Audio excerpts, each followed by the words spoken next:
This show can be found on Podcast DC, the new local app with hundreds of options in local news, health, and of course, the DMV region. Download the Podcast DC app to hear the Empire shows as well as other great content. Empire.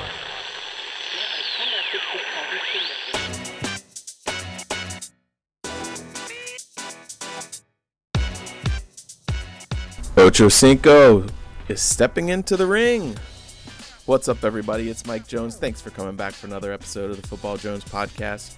You can read me at usatoday.com. Follow me on Twitter and Instagram at @ByMikeJones. And yes, our guest today is former NFL wide receiver Chad Johnson, who, as we know, he is a guy that doesn't mind taking risks, experiencing new experiences. One of the more colorful personalities that the NFL has seen during his day, and he's got a big fight coming up. He's going to be boxing. He's going to be on the undercard of the Floyd Mayweather-Logan Paul Showtime pay-per-view broadcast. He's going to be on fighting a guy named Brian Maxwell, who is a bare-knuckle fighter. So he's not going against a rookie, but we're going to talk to Chad about his thoughts on this, why he's doing it, and what he hopes to accomplish. But first, before we get to that, I want to follow up on some stuff. Earlier this week, we talked about Julio Jones and Aaron Rodgers, and later that day, there was news from both of those guys. Julio Jones got a phone call from Shannon Sharpe on Fox Sports 1 broadcast, and he told him, whether or not he knew he was on air or not, he told him, I'm out of there, about Atlanta, which is very interesting. This is not a secret that he is on the trade market. We talked about that, but the thing is that this now probably hurts leverage a little bit for the Falcons. Not a whole lot, because again, people knew that they were going to try to trade him. What's going to be interesting is to see how this plays out, because later that night, Aaron Rodgers was on with Kenny Mayne, and we have not heard from him. As we noted on Monday, have not heard from him about what his dissatisfaction is. We've heard from people close to the situation that he doesn't, care for the general manager and his handling of the drafting of Jordan Love and the way he does things. But hadn't heard from Rodgers until Monday, when Rodgers basically said, look, it's about the people, and it's about the way you treat people, it's about character, it's about culture, and there's a difference in philosophies there. Now, he did not come out and say, get me out of there, trade me, but he made it clear he loves his teammates, he loves the Packers fans, he loves the coaching staff, did not mention the front office. And so it'd be interesting to see what the Packers can do to fix this, if they can. Some people are saying, yeah, he's gone. Other people I talk to say the Packers still have control here, but if they're smart, the general manager meets face-to-face with Aaron Rodgers, and he goes and does everything he can to get Julio Jones, so he gives him another weapon and converts all of this non-guaranteed money with the next 3 seasons to guaranteed money and smooths things over that way. So I think that is a fantastic scenario for all parties involved. Obviously, Julio Jones still got some left in the tank, but not a whole lot. But this is the team, the Packers, who are trying to gear up for another run at a Super Bowl. Adding Julio Jones with Devontae Adams and the young receivers they have on that team, Aaron Rodgers would be a perfect fit, I think. So we'll see how things continue to play out there. June 1st is when teams, if they wait till after June 1 to trade them, they save some money against the cap, or if somebody was released, you save money. So we'll see how that plays out. That is the latest on those fronts. Also in the NFL, we hear there's a owners meeting middle of the week, and there was a call on Tuesday where team presidents were informed that the NFL plans to have full capacity this upcoming season. 30 of the 32 teams have completed their plans and have been approved. 2 teams are still working on theirs, but the NFL expects to have all the fans back in the stadiums and having training camp starting on time the last week of July. I think it's about the 26th, 27th would be the report date. So things are continuing to trend upward for our country. Hopefully we are all back to normal completely in the near future. But anyway, now let's get on to our talk with Chad Johnson. I'm Amanda Klutz, Broadway actress, dancer, and celebrity trainer, and I partnered with Equinox to create a custom AK rope class. It's a rhythmic group fitness experience, and music is an integral component. Jump and sculpt using the rope in ways you've never imagined. It's time to get back to moving our bodies. AK Rope, my signature class, now available at Equinox, is a safe, fun, and positive way to do just that. Hey guys, we're excited to announce a new partnership with the fastest growing daily fantasy sports site on the planet, Monkey Knife Fight. And to kick off this new venture right, our partners at MKF are giving all of our listeners a free $5 game when you create their account and a 100% instant deposit match up to $100 when you use the promo code JONES to make your first deposit. It's a lot of fun. I like going on there in the NBA section with the more or less contest. You pick two players going head to head and pick whether you think they're gonna exceed or fall below certain statistical marks. It's fun. You're gonna love it. Learn more and claim your free game plus the instant deposit match up to $100 by heading to playmkf.com/Jones. That's playmkf.com/Jones. Chad, thanks for doing this. I see you got your Ali shirt on right there. Can you just kind of tell me, are you channeling that energy, and what inspired your decision to take part in this adventure here?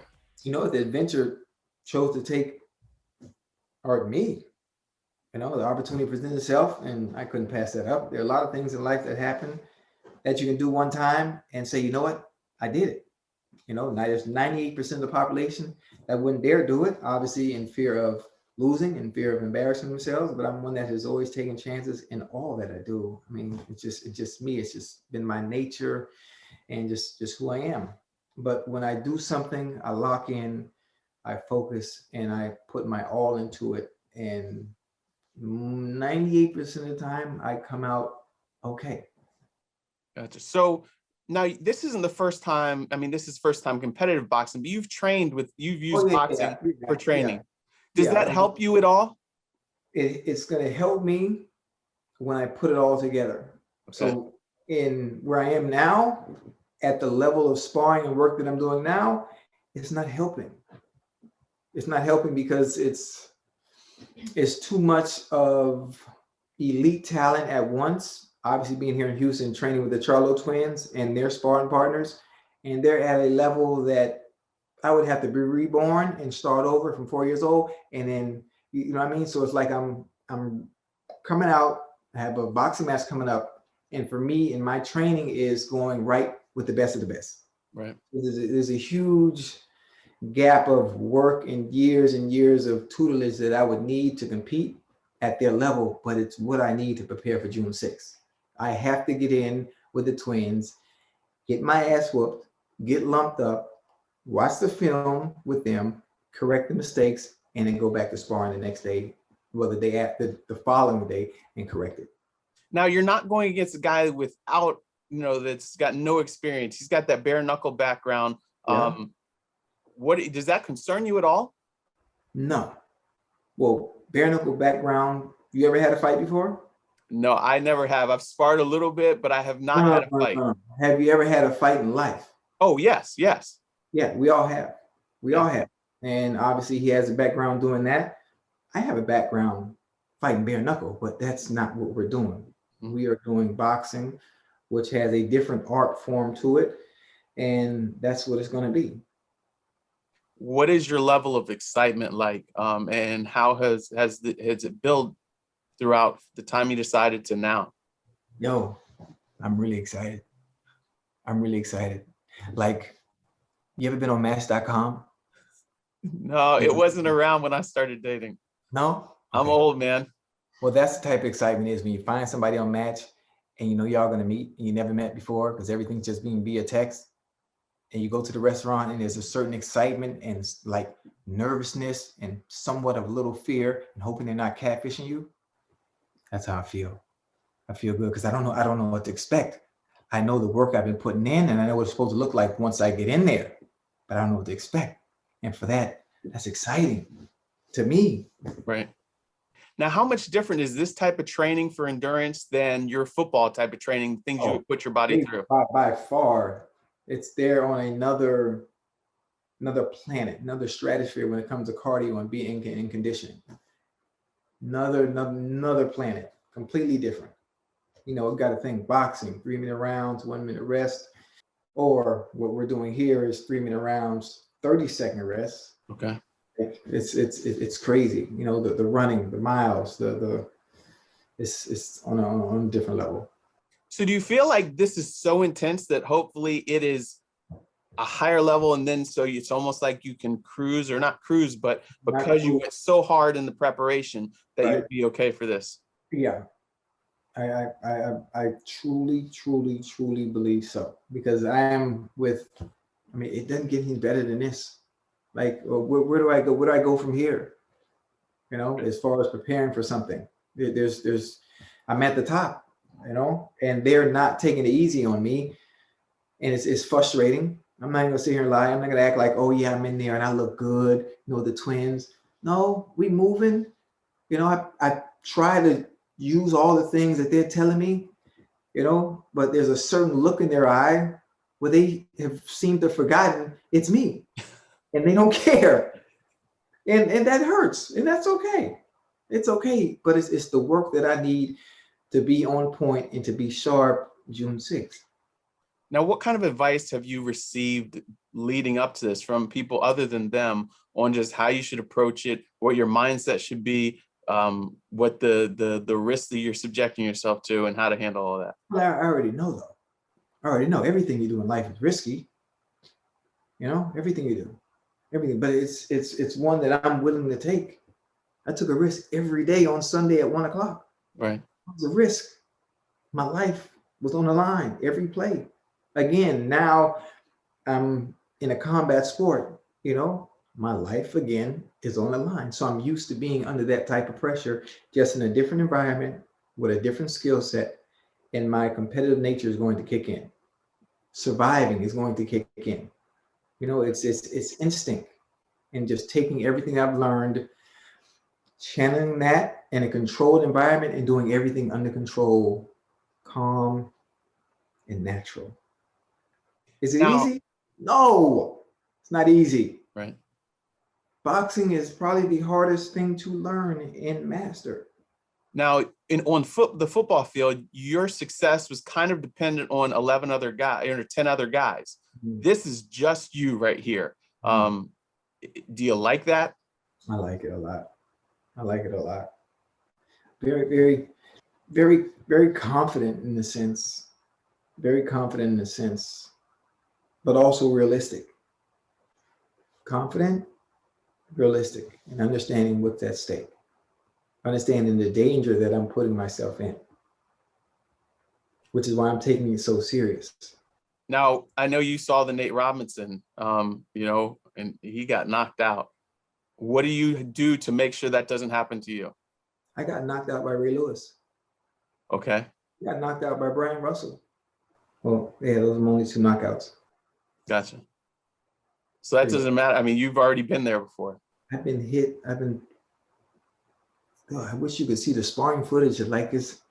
I wish I could see it too. What do you hope that your kids or your fans, what do you hope they take from watching you go out there and doing this? Entertain. I hope more people start living and just getting outside of their comfort zone and just trying new shit. It's okay. It's okay. Take a chance. Right. Take a chance. Send that girl that DM. It's okay. You know, take a chance in life. Just do something different. Everyone loves to be in their comfort zone. You know, everyone loves to play it safe. Oh, he got fucked up. Oh, he lost. Yeah, it's easy, of course, when you always playing it safe. I like taking chances. Mm-hmm. I don't mind losing at what I do in life. I don't mind. And it's ups or downs. Like, let's go to work. We get in the ring. We going to work. I like that. That's fun for me because it's an experience that I've always wanted to experience all these years. I just never had the opportunity to do it. Look at this, 2021. Right. Get the call from Floyd. Listen, you want to move around the ring a little bit? You fucking right. When is the date? I just want to make sure I have enough time to prepare because I haven't stopped moving around since I stopped playing football. Mm-hmm. I'm in training still because I have to be on point for my kids so I can show them how things are supposed to look. Good deal. Lastly, I know on the podcast you guys always talk about Ocho versus science. Are you changing anything diet wise? What's your pregame meal gonna be? Fuck, this fucker got me eating healthy out here, dude.